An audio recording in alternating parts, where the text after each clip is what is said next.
цыпа, цыпа, цыпа.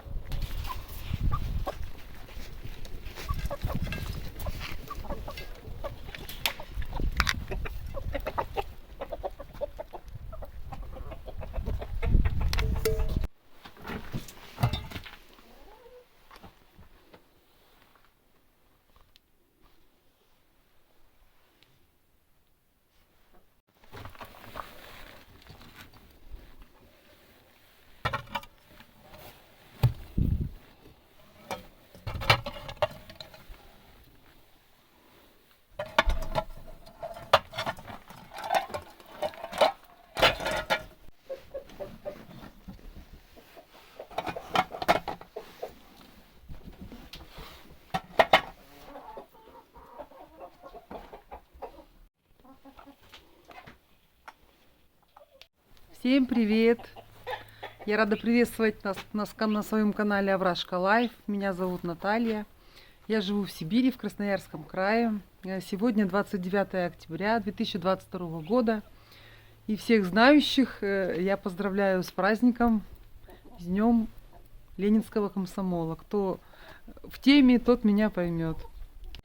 Давненько я не снимала роликов. Вот сегодня хотела поговорить. Давно мне назревала такая тема насчет лечения кур домашними народными методами. Ну, не в принципе, что вот без применения лекарств, а именно самыми простейшими методами, которые у нас и средствами, которые у нас есть под руками. Домашние народные методы лечения кур, они очень часто помогают предотвратить развитие каких-то массовых серьезных заболеваний в стаде в курином и, соответственно, предотвращают падеж. Ну, я хотела бы поговорить на своем собственном опыте, как можно предотвратить или вылечить то или иное заболевание. Ну, я вот буду говорить... Так, куры там подрались. Буду говорить симптомы заболевания и буду говорить, какими способами можно их устранить. Ну вот, к примеру, у нас курица зачихала, да? Зачихала, закашляла. Да, стало тяжело дышать, даже присвистывать при дыхании, да? Ну, это вероятнее всего простуда у курицы, да? Как она возникла? То есть главная причина это, ну, я все говорю по своему опыту, это резкий перепад температур. Резкий перепад температур, когда, допустим, вот из теплого курятника куры выходят, ну, зимой на мороз, да? То есть я, допустим, в мороз стараюсь кур не выпускать, выпускаю только в оттепели. Вот. Также сквозняки, особенно сквозняк, направленный на насест, когда курица сидит, не двигается и получает сквозняк. То есть вот это вот причина. И плюс, когда сырой пол, ноги у нее сырые, то есть вот это вот может служить причиной простуды. Значит, что делать? Первое, это выявление, устранение причин, конечно же. Вот. И как мы лечим? Значит, я даю курицам в таком случае луковый сок. Вот. Но я даю не в чистом виде. Так, что-то вот на курице это не нравится. Стоит. Я ее сегодня еще утром заметила. Сейчас как раз я ее и полечу. Так. Луковый сок даю в пропорции примерно 1 к 2 с водой. То есть 2 части лукового сока и 1 часть воды. Заливаю примерно кубиков 5. Ну, можно шприц 3-кубовый залить. Вот. И вливать курицы на протяжении нескольких дней. Как правило, проходит в течение 3-5 дней такое заболевание. Второе заболевание, это, к примеру, у кур начался понос. Начали куры поносить. Причиной может быть самые различные причины, начиная от отравления некачественным кормом, Ну и вплоть до вирусных инфекций. То есть куры реагируют на все вот срывом стула. Что делать? Ну, я в таких случаях сразу даю либо активированный уголь, либо смекту. Уголь, если я даю, я им даю, разламываю таблетку на 4 части и вот 1/4 в клюв кидаю. Если смекту, я смекту развожу с водой и выливаю шприцом в клюв. Ну, данные процедуры, конечно, лучше всего делать натощак, до кормления, примерно минут за 10 до кормления, потому что на пустой организм вот эти сорбенты работают более эффективно. Они, так как сказать, высасывают токсины напрямую из крови, да, и пища им не мешает. Вот. Ну и также после вот того, как дали курице сорбент, можно дать ей пробиотик. Я даю пробиотики с кормом, там витом даю, можно бифидум бактерин дать. Но также можно и в воду дать курам пробиотики. Это для восстановления кишечной микрофлоры, для устранения поноса. Также весьма распространенное, ну, как бы это заболевание, но явление, когда курица падает на ноги. Обычно это происходит в зимнее время, когда куры содержатся в заперти, не гуляют, и у них ограниченный рацион. Значит, 2 зимы назад у меня было такое, у меня 2 курицы упали на ноги. То есть они кушали, но ходить они не могли. Часто куры падают на ноги в холодном курятнике, допустим, да, когда холодный пол, и она, допустим, курица переночевала на земле, вот, она падает на ноги в таком случае. Потому что курица не переносит, когда у нее замерзают лапы. Вот. Ну, у меня в курятнике тепло, поэтому, когда у меня 2 курицы упали на ноги, я так поняла, что это все-таки из-за нехватки витаминов и кальция. То есть авитаминоз зимний. Что в таком случае делала я? Значит, сразу в качестве первой помощи я вливаю курице в клюв раствор метиленового синего или, попросту говоря, обычная синька. Развожу ее таким синим цветом, ну, чтобы он был прозрачный. И вливаю, допустим, шприц курицы в клюв. Это позволяет через какое-то время курице встать на ноги. Также дополнительно я в воду им даю, витамин. У меня ганаминовид, я уже рассказывала в прошлых роликах. Значит, можно давать какой-то другой комплексный витамин, значит, в какой дозировке, значит. Ну, если авитаминоз, да, то я даю в усиленной дозировке примерно 1,5 грамма на литр воды. Даю так в течение 2 дней, потом перехожу на стандартную дозировку 1 грамм на литр воды. Ну, что дает витамин, конечно, объяснять не нужно. Кроме того, он способствует более лучшему усвоению кальция курами. Вот. И это укрепляет ноги, соответственно, курица встает на ноги. Обычно это в течение 1-3 дней эти причины уходят, и куры нормально встают на ноги. Также бывают такие симптомы у курицы, очень распространенные. Когда вот кормишь кур, смотришь, все кушают активно, а одна стоит в сторонке, хвостик опустила и ничем не интересуется. Вот стоит и стоит. К сожалению, это симптом практически у всех заболеваний начинающихся. Вот, поэтому сложно сразу понять, что, в чем больна курица. То есть любое заболевание, курица начинает себя так вести. Вот, значит, ну, самый распространенный народный способ – это водка. Значит, водка, значит, нужно вовремя успеть дать, если заметил, нужно сразу дать курице, ну, я рассказываю только, как я делаю. Водки курицы, значит, как я делаю? Я набираю в шприц, опять же, 3 мл шприц, набираю 2 мл водки и миллилитр воды. И вот это вот заливаю курице в клюв. Вот сейчас этой курице я это дам, потому что мне показалось, что она не очень активно себя ведет. Вот. Значит, Дай бог, чтобы мне это только показалось. Но самое главное в этом вовремя заметить и вовремя дать. Потому что если курица уже разболелась, то, к сожалению, уже водка не поможет. Я на первых порах своего куроводства, когда только начинала, практически всех кур лечила водкой.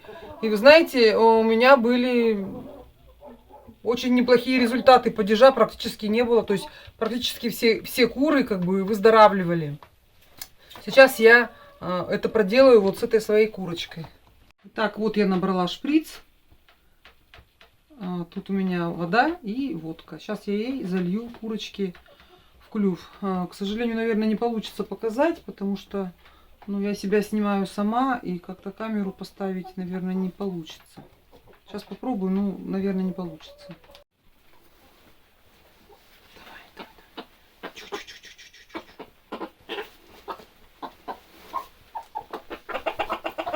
Так, я зажимаю курицу. Ах ты. Хороший зобик. Давай. Вот, молодец.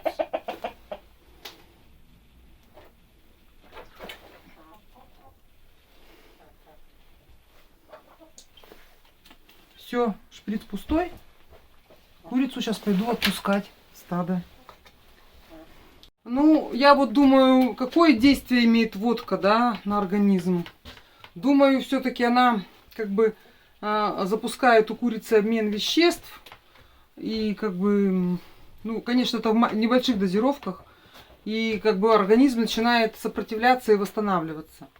А также частенько у кур наблюдается такой признак, когда забивается зоб.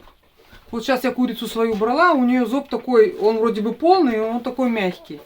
Но бывает, что когда возьмешь курицу, смотришь, что курица стоит в сторонке, возьмешь курицу, и у нее зоб такой прям твердый. Особенно это бывает, когда вот утром пришел кормить, да, они вроде бы должны быть еще голодные, то есть зоб должен быть пустой. А взял курицу, которая стоит в сторонке, посмотрел, и у нее зоб полный. Это почти стопроцентная причина, что забился у нее зоб. Что в таких случаях надо делать? Вот я нынче, по-моему, в мае месяце у своей молодочки у одной промыла зоб. Потому что вот так вот у нее было. Я думала, что она умрет, подохнет, да. Мне делать ничего не оставалось. Думаю, так и так подыхать, попробую ей промыть. Вот, значит, я взяла раствор фурацилина. Таблетка на стакан, по-моему, так я сделала. Или таблетка на полстакана. Вот. Залила ей несколько шприцов в клюв фурацилина. Значит, немножечко помассировала. Нужно очень аккуратно зоб массировать. Там можно повредить, тогда все сразу каюк птицы. Маленько помассировала, потом взяла ее за лапы головой вниз. И зоб вот так вот вниз его потянула. Птица открывает клюв, и у нее вот эта вот вся масса вместе с этим фурацилином выходит. Такая, знаете, как слизь, как кисель, тянется, как сопли. Вот. Оно все выходит. Я еще раз залила. Так несколько раз нужно проделать. Значит, и под конец последний шприц фурацилина залить. И все, ее оставить. Еще с фурацилином можно залить, в последнюю заливку, немножко растительного масла, чтобы там как бы все смягчилось и хорошо пошло вовнутрь. И все, курица у меня одыбала, вон сейчас ходит большая, сейчас я ее покажу. Вот она стоит, вот она. Сейчас она уже несет мне яички. Активная, крупная курица хорошая. Вот у нее я промывала зоб. Также нередко бывает такое заболевание, когда у курицы заплывает глаз. Это может быть вызвано 3 причинами, как мне кажется. Первая причина это, попала грязь, да, значит, вот, там, когда попадает грязь, то, скорее всего, вероятнее всего, будет какое-то загноение. Значит, также это может быть вызвано паразитами. Если тогда приглядеться, то вот я видела сама лично, что вокруг глазика как ползают такие, знаете, какие маленькие жучки, как такие бикарасики. Или это как побочное явление от вирусного заболевания. Вот. Если глаз заплыл в результате попадания грязи, то хорошей помощью тут является протирание глаза несколько раз в день раствором фурацилина. Также можно мазать тетрациклиновой глазной мазью в аптеке, которая продается. Она дешевая, но очень хорошо помогает. Если вызвано паразитарным заболеванием, да, и вы увидели, что вокруг глаз отекший, там кто-то ползает, значит, фурацилином промыть все равно надо. И можно капнуть курицы на кожу каким-то средством биологическим инсектицидным. Знаете, продаются сейчас на Валбересе, я много смотрела, называется капли на холку. Но капли на холку нужно брать биокапли, чтобы с минимумом содержания химии. Вот. Ну а если это вирусное заболевание, то фурацилином протирать можно в качестве только, как вспомогательной меры. Потому что при вирусном, конечно, лучше обратиться к ветеринару, там будет уже специфическое лечение назначено. Также бичом современным домашних кур является наличие пухопироедов, то есть кровососущие такие, это как клещики маленькие, которые доставляют курам очень большой дискомфорт, и даже из-за этого курица бывает сама себе выдергивает перья, и, конечно, это страдает от этого яйценоскость. Вот. Как понять, что куры страдают вот этим вот, на кур напал пухопироед?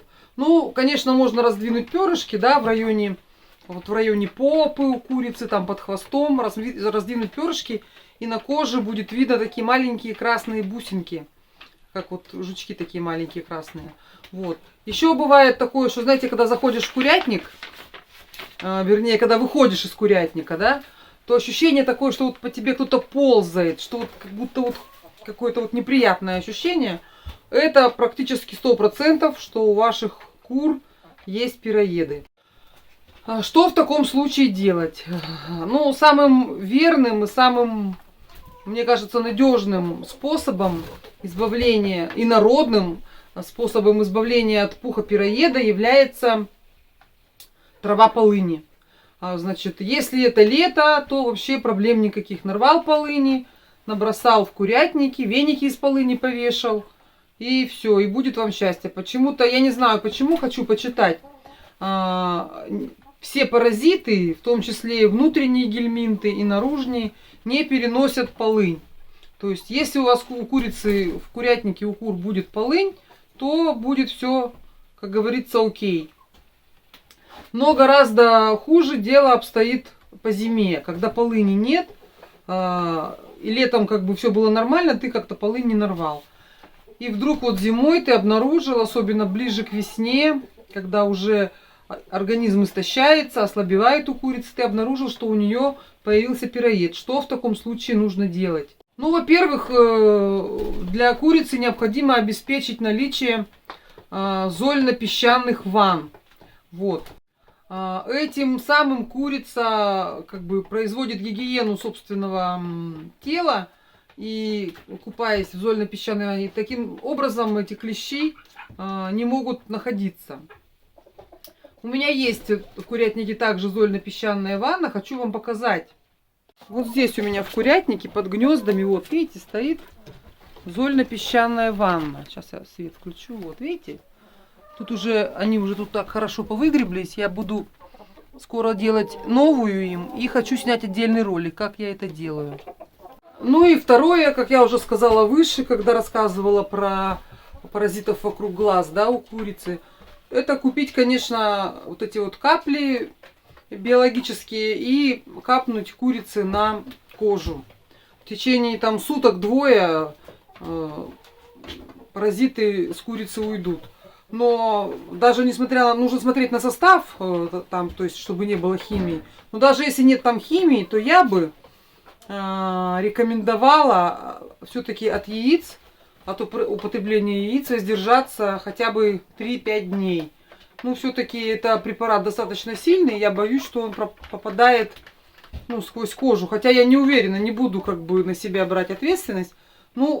я говорю, чтобы сделала я. Я бы точно бы дней 5 бы яйца эти не употребляла после применения такого препарата. Ну, также различные раны, повреждения внешние у кур я обрабатываю, значит, такими средствами, как зеленка, перекись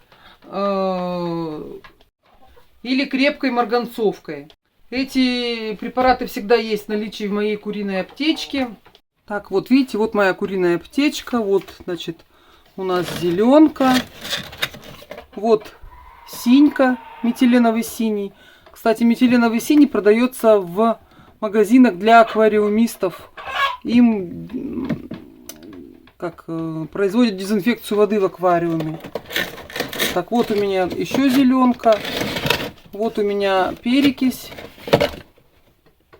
Перекись водорода. Тут у меня фурацилин. Это у меня бифидум бактерий. Вот у меня всегда находятся также нитки с иголкой. Запылилась. Нитки и иголка. Для чего они нужны? Нитки и иголка мне нужны для сшивания поврежденной кожи. Если сильно большая рана, то я могу применить хирургический метод. Вот моя курочка, которой я в этом году зашила кожу в районе спины, в районе лапы, где ее порвал петух. Обработала крепким раствором марганцовки это место, где я зашила. И вот она у меня живет и здравствует. Тут уже, сколько, наверное, 3-й месяц пошел после этого. Она у меня, видите, спинка обросла у нее хорошо. Сейчас шейка будет обрастать, хвостик. Вот она у меня живет и здравствует. Да, моя? Так, вот это вот у меня водка стоит. Также в моей аптечке есть всегда ацетилсалициловая кислота или аспирин. Для чего мне нужен аспирин? Аспирином я в жару подкисляю воду. Также для подкисления воды я использую еще яблочный уксус. Для чего я произвожу подкисление воды? Ну, не знаю, кто как знаете или не знаете, но кисленькая вода подкисленная помогает разжижению крови и в жаркое время способствует более легкому перенесению курами этой вот жары. То есть ацетилсалициловая кислота, это уже доказано, значит, что производится разжижение крови, но яблочный уксус действует также. Значит, сколько я добавляю? Значит, на ведро воды я добавляю 2-3 ложки яблочного уксуса или пару таблеток ацетилсалициловой кислоты. И даю курам в течение питья. Они пьют и хорошо себя чувствуют. Ну вот, рассказала я вам основные способы, как я лечу своих кур. Домашние народные методы, без применения каких-то химических лекарств. По крайней мере, стараюсь. Это не значит, что я совсем не применяю лекарств, но стараюсь все-таки обходиться без лекарств, без химических. Вот. Возможно, я что-то не все сказала, что-то упустила.